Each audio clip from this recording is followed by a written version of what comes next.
Baik, sudah bisa terlihat ya slide-nya ya. Sudah, Pak. Oke, kita mulai ya.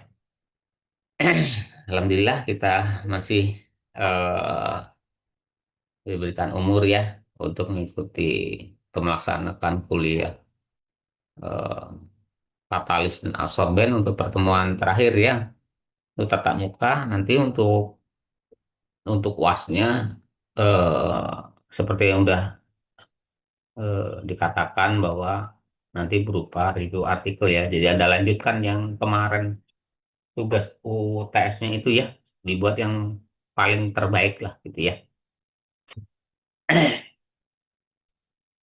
Nah, ini pertemuan eh, 15 ini kita membicarakan terkait konsep secara umum ya, baik itu absorben maupun dia katalis gitu ya. Jadi ada yang namanya proses difusi gitu ya, gitu. Karena memang syarat umum bisa terjadi proses eh, penjerapan maupun reaksi itu dia mendifusi dulu gitu ya. Setelah mendifusi baru dia terjadi interaksi di dalamnya. Kalau katalis ya terjadi reaksi, kalau absorben ya penjerapan begitu. Nah, ini eh, ada data gitu ya yang bisa membuat kita juga menambah pemahaman kita akan konsep difusi gitu ya. Nah, di gambar 5.1 ini ternyata terjadi fenomena gitu ya yang mungkin selama ini tidak kita bayangkan begitu ya gitu.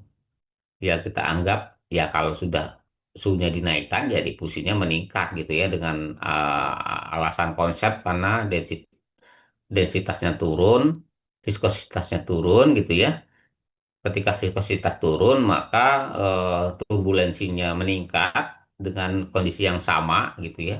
Kemudian difusinya juga mengalami peningkatan gitu secara konsep secara umum ya gitu. Ternyata ini terjadi eh, hal di luar itu terjadi anomali begitu ya. Nah, ini pembelajaran buat kita juga gitu ya. Yang selama ini mungkin di teori yang lain juga tidak dapat begitu ya gitu. Nah, ini kita lihat di sini, ini ada campuran antara heksan dan nitrobenzen ya. Itu campuran pertama. Lihat gambar A ini ya. Campuran kedua itu air sama trietilamin gitu ya. Nah, seperti kita ketahui, nah di dalam pencampuran itu ada yang namanya kondisi kritis ya. Critical composition. Jadi kondisi kritis ya untuk temperatur tertentu gitu ya. Nah, kalau air misalkan temperatur kritisnya jelas itu ya 100 derajat itu kalau zat murni. Yang kita bicarakan ini bukan temperatur kritis dia berubah fase bukan, tetapi ini temperatur kritis untuk suatu campuran ya. Itu yang perlu Anda pahami gitu ya. Jadi ada suatu fenomena pencampuran namanya kondisi kritik dari suatu pencampuran ya. Nah, ini misalkan ada heksan sama nitrobenzen itu dia temperatur critical compositionnya itu dia eh, di apa di suhu 20 Celcius nih ya. Nih 20 Celcius nih ya.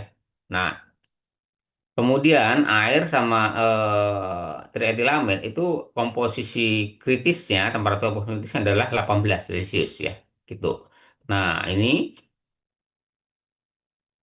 ada semacam apa namanya keterangan gitu ya bahwa air ditambah trietilamin membentuk sistem dengan sistem low critical solution temperatur gitu ya, gitu. Nah, pada T, dia temperatur kritisnya 18 ya.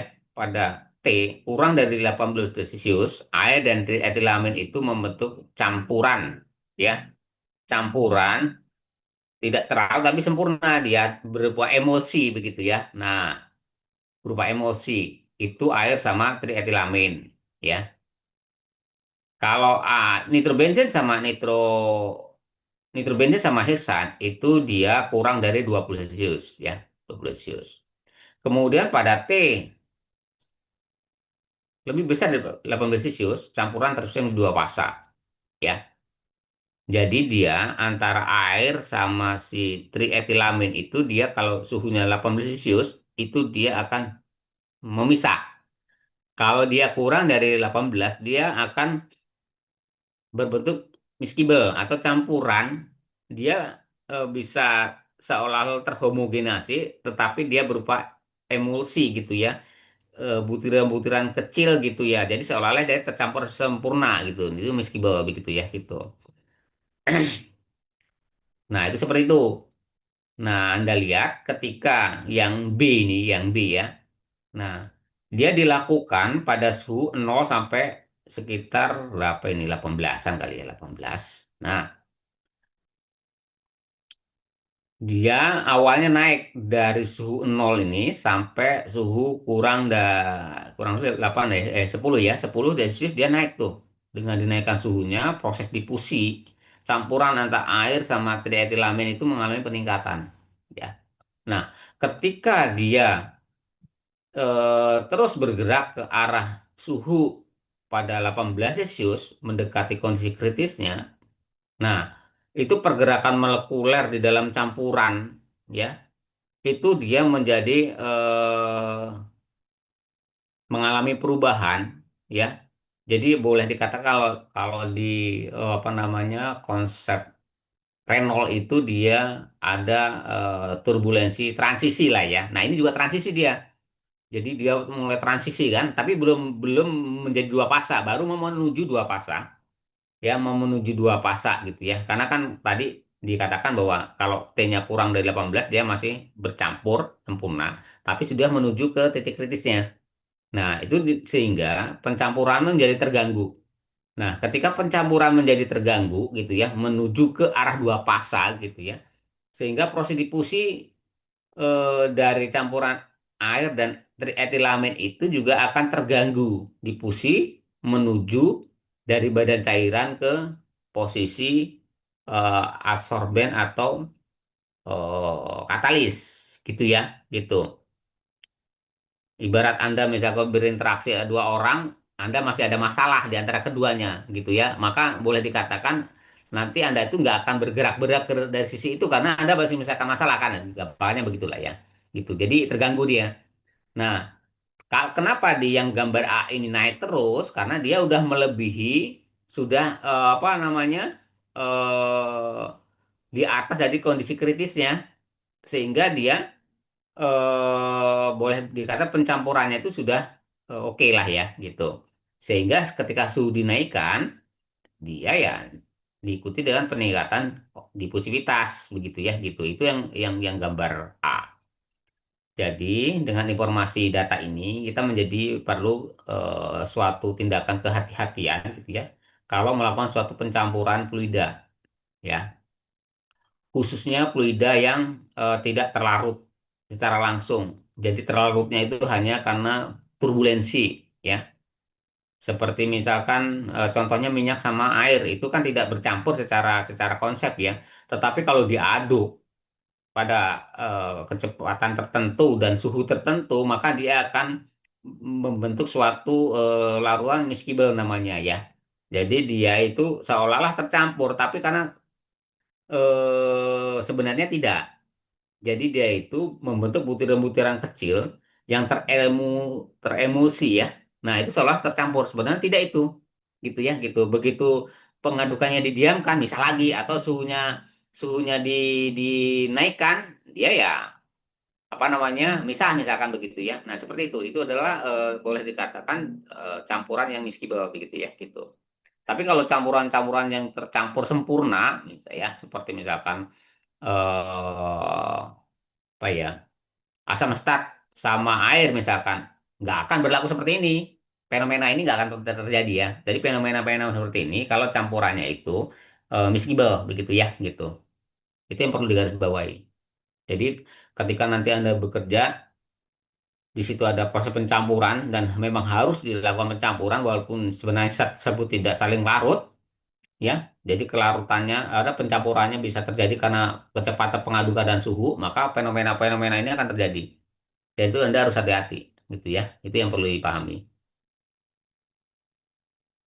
Nah, kemudian juga terkait proses difusi ya, itu ada beberapa apa namanya konsep yang perlu Anda ketahui gitu ya. secara umum konsep difusi itu dijelaskan oleh Fickian gitu ya, yang terkenal dengan hukum Fick begitu ya. Nah, secara umum dituliskan seperti ini, ya. Ini persamaan apa namanya? Persamaan difusivitasnya seperti ini.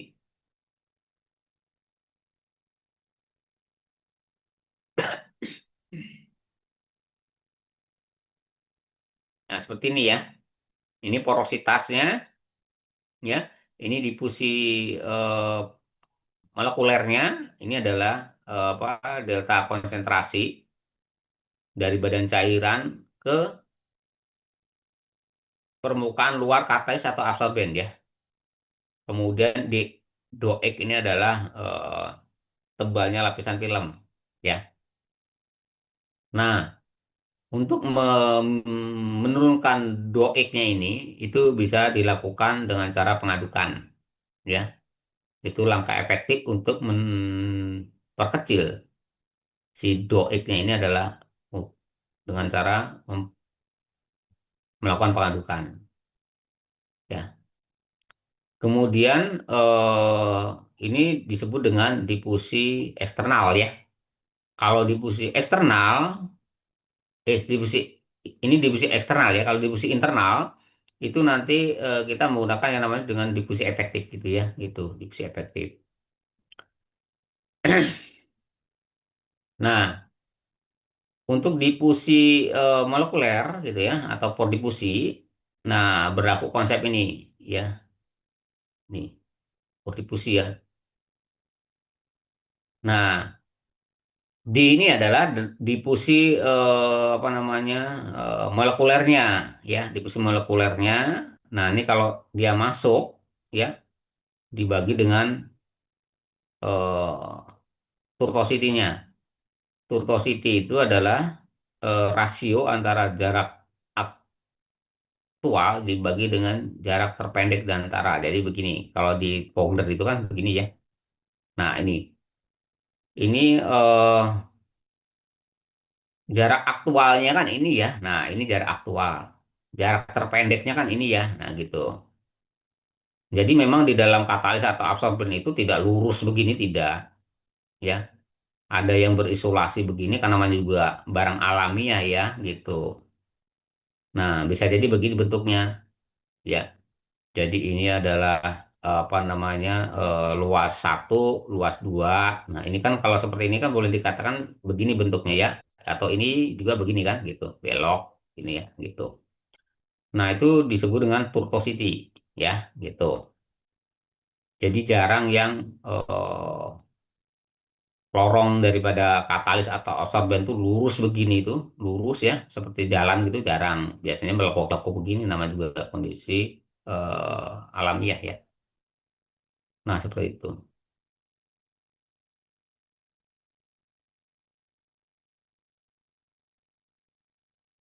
Nah, kemudian ada juga yang disebut dengan istilahnya adalah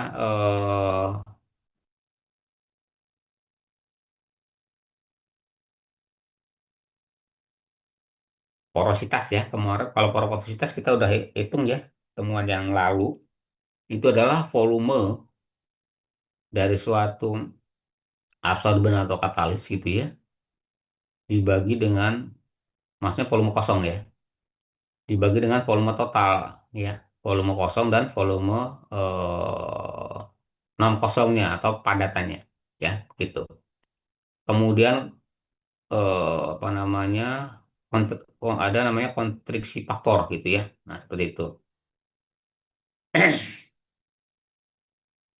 Nah, untuk difusi efektif gitu ya. Nah, difusi efektif seperti ini ya. Jadi difusi molekuler DAB ini difusi molekuler gitu ya. Dikali dengan porositas, dikali dengan kontriksi faktornya dibagi dengan tortuosity. Ini saya ambil dari Pogler ya, yang ini ya. Ada di Capture 12 ya. Seperti itu.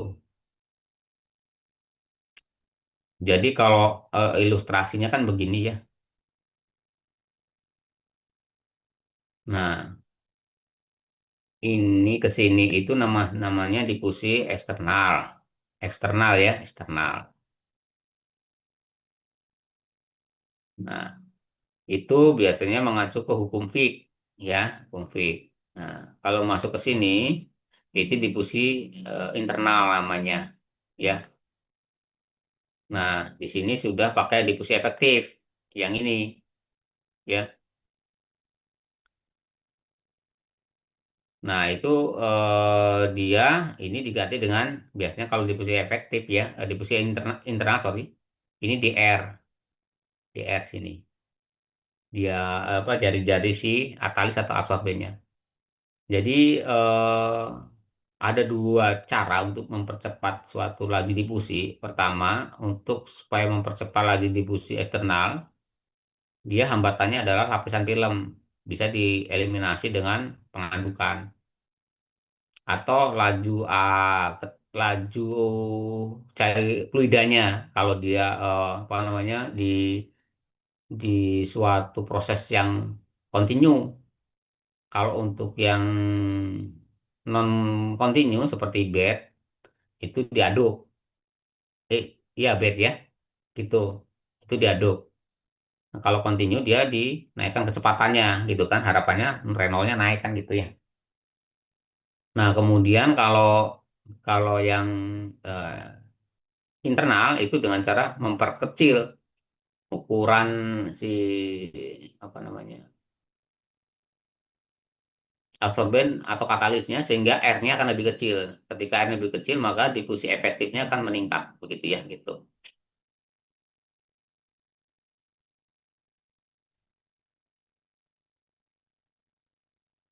Nah, ini ada juga apa namanya semacam hasil observasi gitu ya, pengaruh porositas gitu ya. Makanya porositas juga penting ya, perlu perlu kita perhatikan juga dalam pemilihan absorben ataupun katalis karena menyangkut kecepatan difusivitas. Kita lihat di sini ya, untuk yang porositasnya besar ya, besar, menengah dan kecil gitu ya. Ini kan porositas ini lambang porositas. Nah, Anda lihat di sini untuk yang porositas besar, ini Ca per Cas itu maksudnya adalah ini maksudnya. Ini adalah CaS konsentrasi A di permukaan luar adsorben atau katalis. Masuk ke sini adalah Ca ya. Konsentrasi zat A yang sudah masuk ke sisi aktif katalis atau absorben ya, gitu. Nah, Anda lihat kalau kita buat rasio menjadi Ca per Cas misalkan ya. Nah, Anda lihat kalau dia itu eh, apa namanya porositasnya besar, ya ini kan R kecil ya, R sama dengan nol lah pusat pusat daripada si katalis misalnya kata absorben ini adalah R besar. Nah, kalau porositasnya besar, dia belum sampai pusatnya saja, belum sampai sini, dia sudah habis, jadi sudah mendifusi ke sini. Kalau ini porositasnya besar, ya gitu. Tapi kalau porositasnya medium, dia berjalan seperti ini. Sampai dia pusat ya tetapi dia cenderung lebih lambat buktinya rasio antara Ca per Cas-nya dia eh, lebih lama berkurangnya ya jadi posisinya di atas ya berarti kan cenderungnya lebih apa namanya besar posisinya ya jadi stabil gitu ya cenderung stabil kalau ini habis di awal kalau kecil dia nyaris pelan sekali gitu ya. Jadi kalau satu itu kan CA per CAS masih utuh ya. C1, CAS satu misalnya, berarti kan masih utuh gitu ya. Nah kalau kecil dia turun pelan sekali ya gitu. Jadi susah untuk masuknya. Nah itu ya. Jadi porositas itu eh, dapat mempengaruhi performa dari proses reaksi ataupun proses penjerapan gitu ya menggunakan absorben. Jadi itu yang perlu Anda garis bawahi itu ya, itu. Yang pertama tadi adalah terkait kalau Anda melakukan reaksi atau proses penjerapan dari suatu campuran, Anda perlu pahami apakah zat yang berinteraksi tersebut saling larut tidak. Ya, kalau tidak, maka Anda ciptakan kondisi yang miscible tadi. Dengan cara apa? Dia dengan cara diperhatikan tadi karakteristik di antara keduanya itu bisa mencapai miscible itu pada suhu berapa, pengadukan berapa, sehingga proses yang anomali tadi, yang secara konsep harusnya kalau suhu dinaikkan itu menjadi meningkat dan jangan sampai terjadi malah turun, itu bisa dihindari gitu ya. Yang kedua, Anda juga harus memilih karakteristik dari katalis atau absorben yang sesuai sehingga apa proses difusivitas eksternal maupun internalnya menjadi cepat sehingga hal-hal yang tidak diinginkan tidak akan terjadi seperti ini misalkan Anda beli aja padahal porositasnya kecil ya dampaknya seperti ini nanti pelan dia nanti dampaknya apa kompresinya kecil atau efisiensi penyerapannya rendah gitu ya beda kalau dia medium atau besar gitu ya gitu nah itu ya itu nah kemudian yang tidak kalah penting juga di dalam proses difusi itu ya kita harus tahu yang mendifusi itu bentuknya gas, liquid atau dia berupa suspensi. Jadi dalamnya ada padatan tentunya ya gitu. Nah, kalau kita sudah tahu maka kita bisa gunakan konsep-konsep yang tertentu misalkan untuk gas. Maka dia bisa dua kemungkinan bisa difusi bulk artinya dia seperti molekuler tadi karena memang pornya besar juga Protein besar dan ukuran molekul gasnya kecil, maka dia bisa mendifusi seolah dia mendifusi bukan di area katalis atau absorben. Dia tidak ada hambatan begitu ya. Nah, itu kecepatan D-nya itu, koefisien difusivitasnya D-nya tadi itu paling besar 10 pangkat min 1 cm² per second kecepatannya ya. Nah, itu kecepatan difusinya ya. D-nya itu ya, percepatan difusinya adalah 10 pangkat min 1 cm² per second. Nah, kemudian kalau misalkan Anda mau memprediksi, tadi misalkan saya, kita udah ngitung difusivitas untuk T30 sekian. Kita memprediksi kalau suhunya 50 berapa ya? Nah, kalau kita sudah tahu bahwa itu masuk kategori bulk diffusion, ya, maka kita bisa menggunakan konsep yang ini, persamaan yang ini ya. Nah, ini kita bisa berikan, oh, difusivitas untuk suhu 50 itu kira-kira sekian. Ini adalah dari suhu 30 dikalikan dengan P dan rasio tekanannya, dikali dengan rasio suhunya, dipangkatkan 1,75. Itu kalau yang gas untuk yang bulk diffusion ya, gitu. Nah, kalau Knudsen itu dia ukuran porinya tidak terlalu besar, mungkin ke medium gitu ya. Nah, dia jadi kalau kita ilustrasikan ibarat gambar tuh begini, kalau yang balok itu, ini misalkan ukuran diameter porinya ya. Nah, dia ininya kecil begini, apa ukuran molekulnya misalkan kecil-kecil ya, masuk tuh leluasa. Nah, itu namanya bulk diffusion. Kalau dia misalkan kecil begini, ya ini ukuran molekulernya dia masuk begini, ya melenting-melenting ini namanya Knudsen ya. Nah Knudsen itu namanya difusi Knudsen ya gitu. Nah itu besaran koefisien difusivitasnya itu adalah 10 mangkat min 2. Jadi 10 kalinya lebih kecil daripada yang bulk diffusion ya. Nah ini kalau dia Knudsen maka rumus empiriknya untuk menentukan temperatur setelahnya itu berbeda dengan yang bulk diffusion. Ya, dia seperti ini gitu ya. Jadi tekanan sudah tidak berpengaruh sini, ya. Dia lebih pengaruh ke T-nya gitu ya, gitu. Dan pangkat setengah dia kalau ini 1,75 ya. Itu. Kemudian ada lagi kalau fase cairan itu lebih pelan lagi difusinya 10 pangkat min 5 ya. Itu.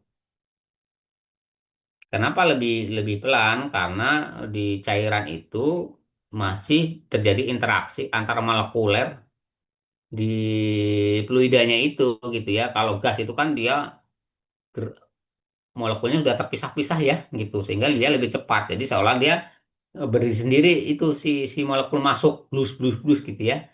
Kalau yang liquid itu kan masih ada ikatan ya, masih ada ikatan ya walaupun tidak seperti solid ya, dan dia tidak berdekatan. Kalau yang namanya cairan itu misalkan kalau di sini, di sini gitu ya. Nah, itu cairan atau ada lagi yang di sini. Nah, itu cairan toh. Kalau gas itu kan udah di sini, di sini, di sini jauh-jauh. Nah, jadi dia masuk tuh seolah-olah mewakili molekul dia sendiri, partikel-partikel gitu. Nah, kalau cairan dia menggerombol begini sehingga dia eh, kecepatan difusinya rendah begitu ya, gitu.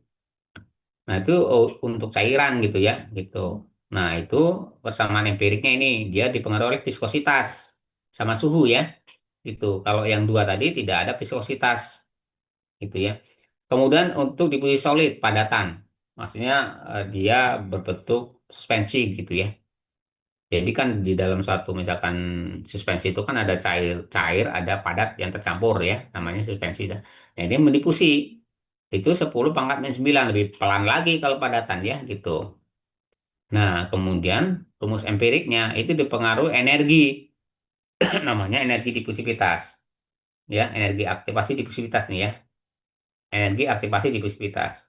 Nah, untuk mendapatkannya ini seperti pendekatan rumus Arrhenius gitu ya, untuk mendapatkan energi eh, difusi ini gitu ya, gitu seperti itu. Jadi dengan informasi ini kita juga jadi tahu bahwa setiap fase itu mempunyai apa namanya karakteristik eh, kecepatan difusi yang berbeda-beda gitu ya. Jadi kita tidak bisa samakan kecepatan difusi gas sama dengan cairan, cairan sama dengan padatan nggak akan sama, jauh gitu ya gitu.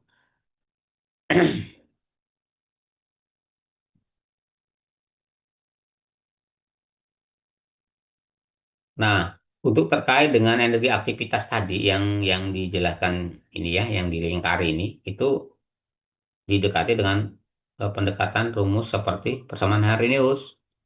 DT itu ada difusi koefisien difusitas ya, yang dia dipengaruhi oleh perubahan suhu itu sama dengan D0 di mula-mula ya, eksponensial min EA per RT ya, seperti itu. Jadi kalau misalkan kita apa namanya punya data lab ya, kemudian sudah kita hitung tuh difusivitas masing-masing, kemudian kita bisa trendline kan, misalkan ini apa namanya difusivitas misalkan ya, ini 1/T misalkan, nanti kita bisa trendline tuh misalkan, seret nanti DO-nya ketemu, EA-nya akan ketemu ya, seperti itu. Nah, ini seperti ini ya, len berarti ya, ini len D, ini seperti, jadi nanti di trendline ketemulah itu di nolnya berapa, EA per R-nya berapa ya, hampir sama. Pendekatan menggunakan pendekatan Arrhenius gitu ya, itu.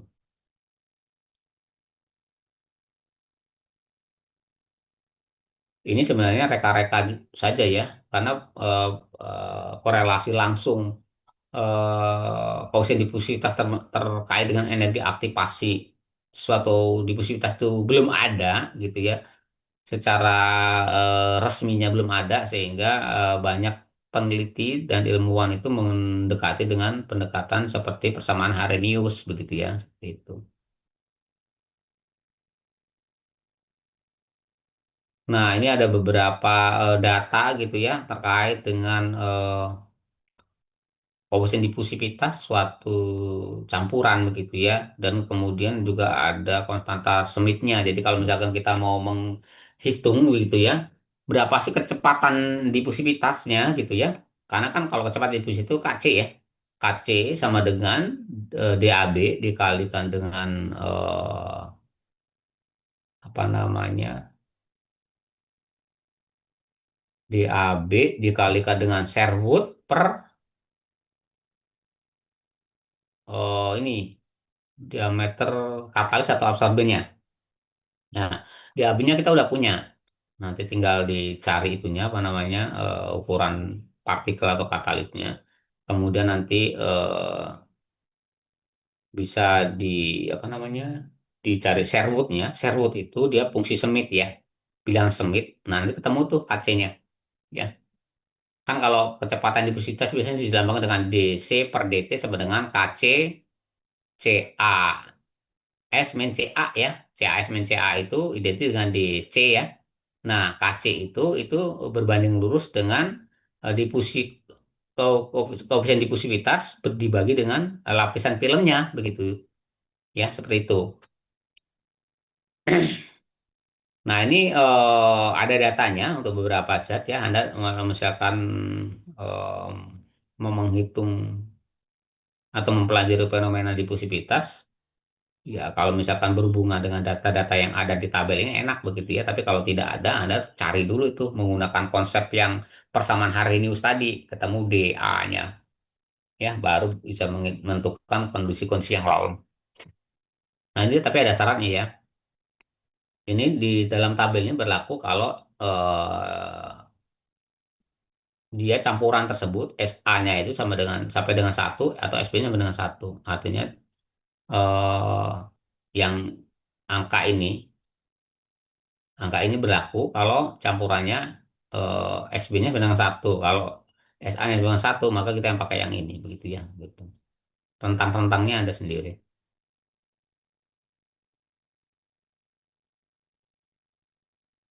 Ini data-data ya. Nah, terus kemudian nah ini saya titik beratkan pada pemahaman konsep namanya difusivitas untuk yang gas ya, khususnya yang Knudsen ya.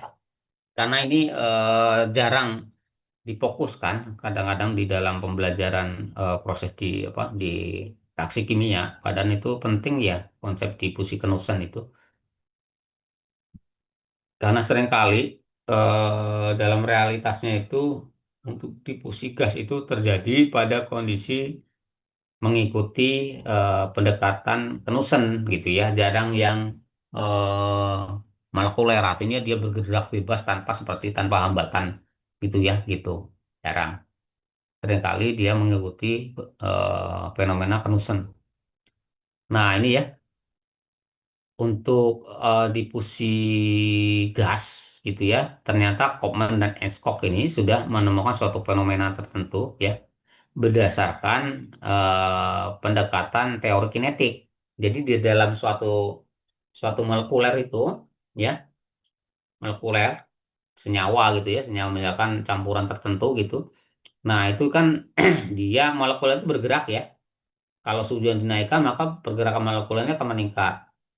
Ya, kalau tekanan dinaikkan pergerakan molekulernya akan menurun. Nah, itu berkaitan dengan energi kinetik ya. Tapi kinetik di sini adalah kinetik molekuler maksudnya ya, gitu. Bukan kinetik yang EK sama dengan setengah mv kuadrat, itu bukan ya. Nah, ini dengan fenomena kinetik tadi itu kita bisa memprediksi difusivitasnya itu berapa nantinya gitu ya, gitu. Nah, ini rumusnya seperti ini. D sama dengan 3 per 16 akar 2 V dikali K. K ini konstanta Boltzmann kelihatan ya. Kali temperatur dikali dengan berat molekuler A ditambah berat molekuler B dibagi dengan berat molekuler A dikali molekuler B gitu ya. Nah, dikali dengan KT ya dibagi dengan V. Ya, ini jarak antar molekuler ton ini ya. Kemudian ini adalah tekanan. Nah, yang ini apa ini lambang apa ini? Ini adalah ini parameter Leonard Jones namanya ya. Nah, seperti itu. Nah, yang ini yang dikurungin ini itu sering disebut dengan istilahnya mean free fat ya. Mean free fat itu eh, dia itu jarak free antara dua ini apa namanya dua dinding-dinding si absorben atau katalis gitu. jarak antara dua dinding ini ya. Nah, ini main prepaid di sini nih, main prepaid. Ini namanya main prepaid ya. Nanti dijelaskan di slide setelah. Nah, kemudian dari persamaan yang satu ini itu disederhanakan oleh command and scope itu menjadi seperti ini ya. Jadi kita bisa pakai persamaan 9 ini langsung ya gitu. Mau persamaan ini juga nggak apa-apa. Tetapi kalau persamaan ini kita harus tahu dulu itu yang apa namanya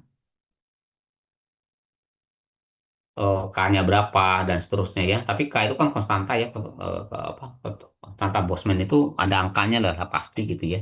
Gitu. Nah, jadi disederhanakan kurang lebih jadi seperti ini. Jadi kita tinggal pakai aja ya ini. Jadi angka 1,8 itu sebenarnya sudah hasil penderdanaan dari persamaan satu ini ya. Gitu dari konstanta Boltzmann dan seterusnya. Nah, ini terkait dengan fenomena difusi gas gitu ya. Nah, seperti ini. Kalau dia ukuran eh, porinya itu lebih besar daripada 10 Armstrong misalnya seperti ini ya, ya, maka dia akan terjadi difusi Knudsen seperti ini nih. Nah, ini ya. Nah, ini melenting-melenting begini loh. Ini tanda panahnya lihat teng teng teng teng gitu ya. Nah, itu difusi Knudsen ya. Tapi kalau dia apa namanya ukuran pornya lebih kecil, maka yang terjadi adalah namanya adalah apa namanya difusi permukaan. Jadi dia bergeser dia. Jadi dia nggak melenting seperti ini nggak, tapi dia berpindah melurus saja. Terus, terus gitu ya. Itu seperti itu. Nah, kalau dia ukurannya lebih kecil lagi, ukuran porinya, maka yang terjadi adalah malah difusi seperti apa namanya rambatan begitu ya, pelan sekali ya gitu. Nah, ini terjadi untuk ukuran pori 3 sampai 5 Armstrong. Kalau yang ini 5 sampai 10. Kalau yang ini lebih besar dari 10 Armstrong gitu ya, gitu.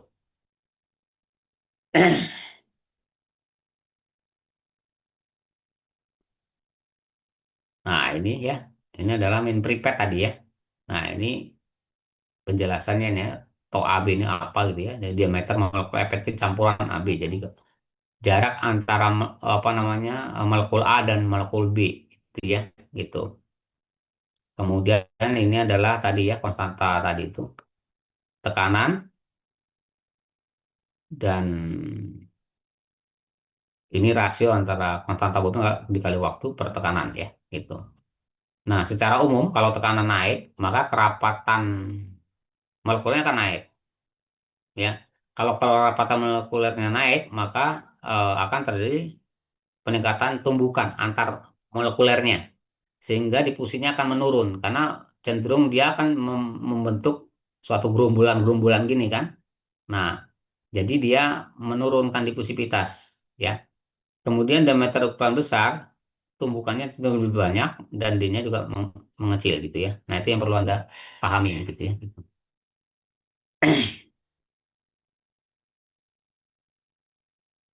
Dan seterusnya ya. Nah, ini untuk mencari apa namanya konstanta ininya ya, itu kita bisa gunakan apa namanya eh, parameter-parameter yang sudah ada ya di dalam buku itu juga ada kalau tidak salah ya di buku Very Chemical Handbook itu ada A, B, C, D-nya itu datanya ada ya gitu. Nah, itu tinggal kita pakai mencari ininya ini ya. Nah, kalau udah ketemu ininya, kita nanti bisa menentukan D-nya tadi, ya. Kemudian ininya juga kita bisa hitung, ya.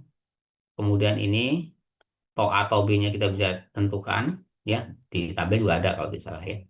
Nah, baru nanti sudah ketemu, baru kita bisa menentukan yang ini tadi, ya, yang ini. Kalau data-data itu tidak dapat, ya kita tidak bisa menentukan itu, ya, gitu.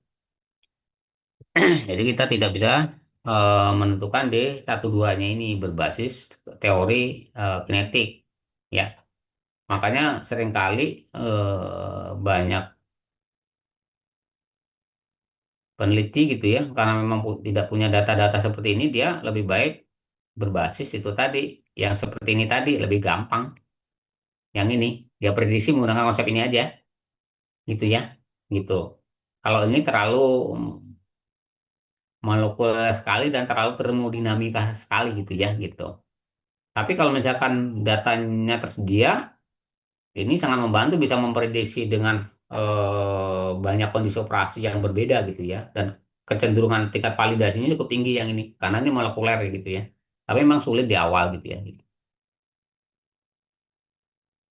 Nah ini kan ada kan sebagian kan, taunya ada, perkanya ada, semua ada ya. Jadi kita tinggal pakai gitu. Nah ini. Nah terkait konsep main prepaid tadi seperti ini ya. Jadi dia dari sini, nah ini ya, bergerak molekulnya, serut mengenai dinding permukaan absorben katalis, dia melenting lagi ke sana ya. Nah ini maksudnya apa namanya, main prepaid itu adalah ini ya, pergerakan ini itu namanya main prepaid nah, gitu. Nah main prepaid rumusnya ini ya. Nah dia apa namanya, KN ini adalah Knudsen diffusion maksudnya ya. Itu terjadi kalau harganya main prepaid per D-nya ini itu lebih besar daripada 0,05, maka akan terjadi diffusi Knudsen. Tapi kalau tidak, misalkan lebih kecil, itu tidak Knudsen, tapi yang ini tadi.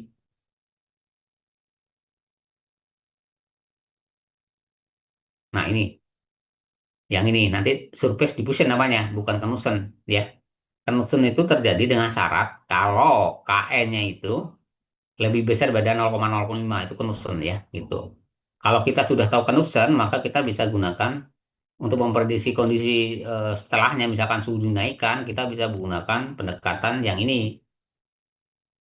Nah, ini misalkan awalnya kita ketemu D-nya pada suhu 30, 50 berapa? Ya udah gunakan rumus ini. Itu kalau kita udah tahu bahwa itu Knudsen. Kalau tidak, misalkan besar misalkan ya, dia masuk bulk ya yang ini begitu ya gitu. Nah, seperti itu ya. Makanya pentingnya memprediksi ini Knudsen bukan ya gitu.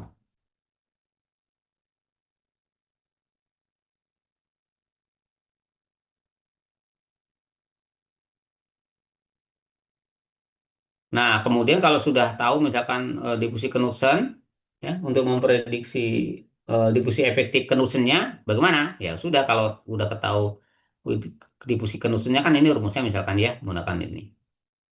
Nah, ini rumus ini akan efektif kalau KN-nya lebih besar pada 5. Kalau lebih kecil enggak bisa dipakai rumus ini ya. Lebih baik pakai yang tadi itu. Yang Copen and Cost tadi ya. Nah, kemudian untuk menentukan difusi Knudsen efektifnya, ya tinggal dari sini dikali dengan porositasnya dibagi dengan tutuositasnya. Itu ketemu di Knudsen efektifnya. Ya, seperti itu. Nah, ini contohnya ya, contoh saja. Contoh misalkan ada campuran gas A dan gas B, oksigen nitrogen gitu ya, mendifusi dalam suatu apa namanya, absorben atau katalis gitu ya, dengan diameter pornya 2 milimeter ya. Pada tekanan 0,1, suhunya 293 Kelvin ya. Kemudian rata-rata diameter pornya 0,1 mikrometer ya. Kemudian, oh ini panjangnya ya 2 milimeter panjangnya. Porositasnya 30,5% ya. Torsitasnya ini ya. Komposisinya 80 dan 20 ya. Nah, diameter untuk oksigen dan nitrogennya ada nih ya. Sebesar ini diameter molekulernya maksudnya. Kita bisa tentukan apakah dia tungsten atau tidak. Nah, kita hitung ya. Kita hitung tau AB-nya sama dengan 0,5 lagi. Nah, ini jaraknya kan ada tadi ya. Udah jarak ada, ketemu tuh. Kemudian cari memory prepaid-nya ada ya.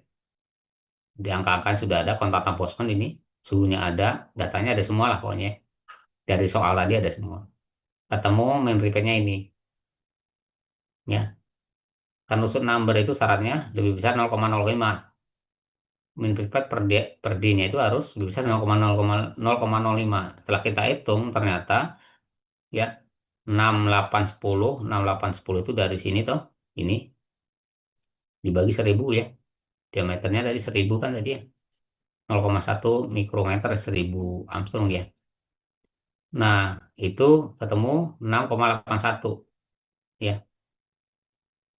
Kan tadi diameternya ini tuh 0,1 mikro Armstrong itu sama dengan 1000 mikrometer, sorry. 0,1 mikrometer itu sama dengan 1000 Armstrong ya.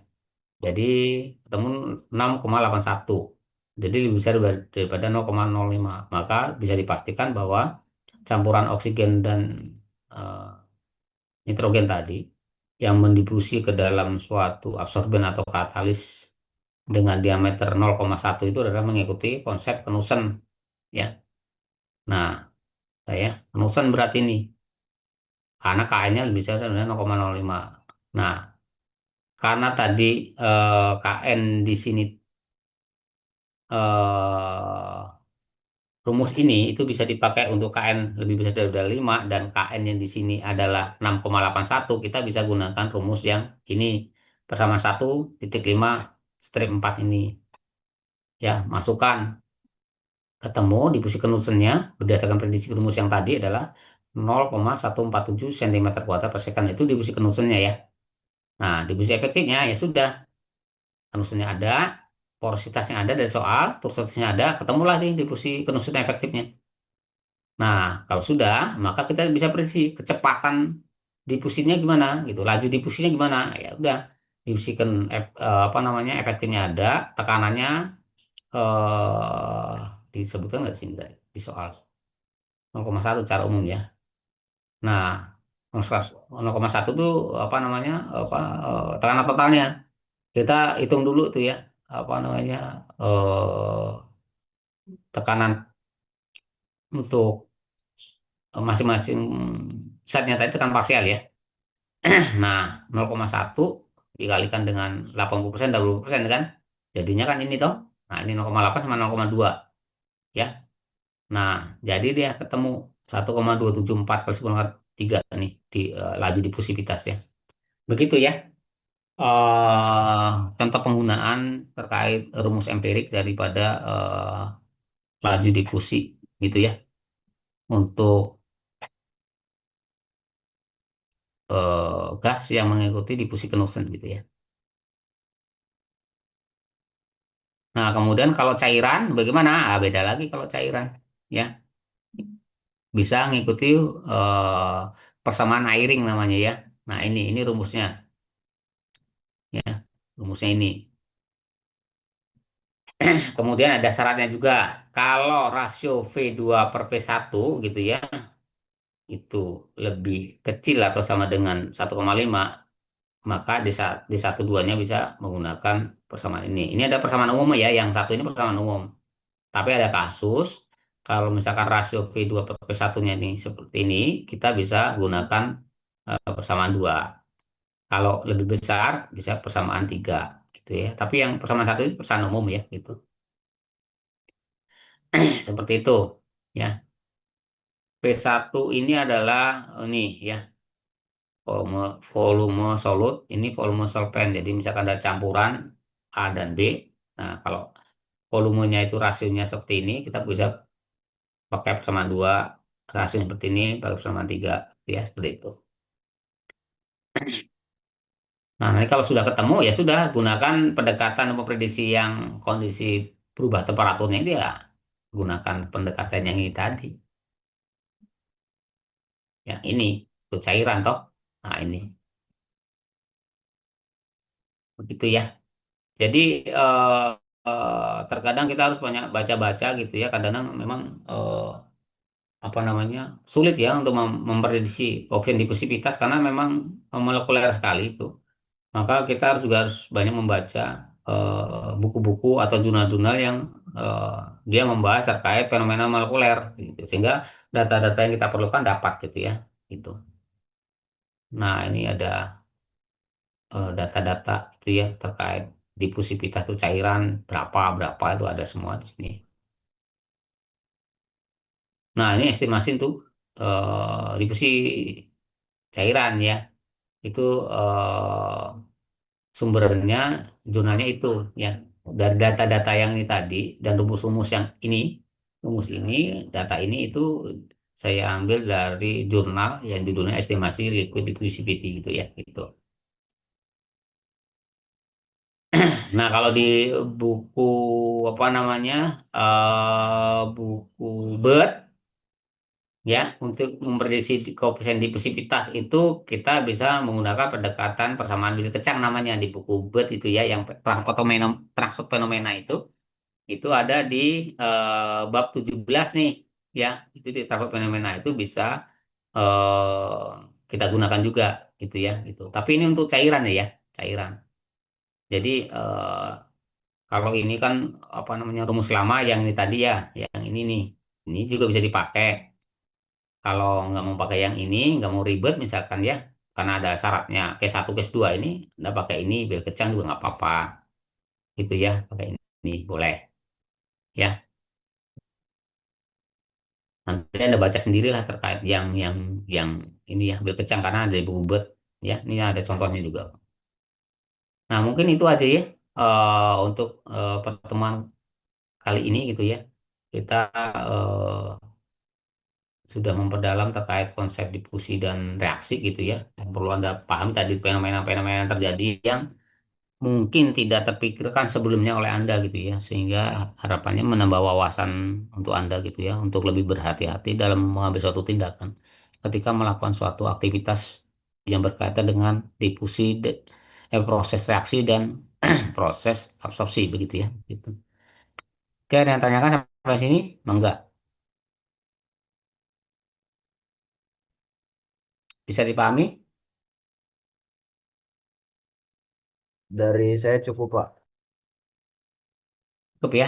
Oke, baik. Kalau tidak ada yang tanyakan, saya pikir cukup ya untuk pertemuan kali ini, dan pada pertemuan kali ini tidak ada tugas sih. Anda tinggal fokus untuk memperbaiki eh, artikel yang kemarin gitu ya, untuk sebagai tugas besar gitu ya. Jadi kerjakan secara maksimal ya.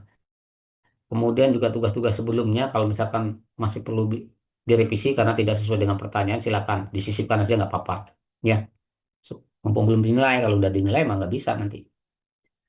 Harapan saya sih kalau tugas dikerjakan sesuai dengan perintahnya gitu ya, harapannya dapat A gitu ya, gitu, karena ini kan sifatnya hanya mata kuliah penguatan gitu ya, gitu. Teori-teorinya sudah dapat di mata kuliah inti sebenarnya, ini hanya tambahan saja. Mata kuliah pilihan kan, mata kuliah pilihan kan mata kuliah tambahan sebenarnya untuk memperkuat pemahaman konsep yang sudah diberikan sebenarnya tujuannya. Baik, saya pikir cukup. Akhir kata, wassalamualaikum warahmatullahi wabarakatuh.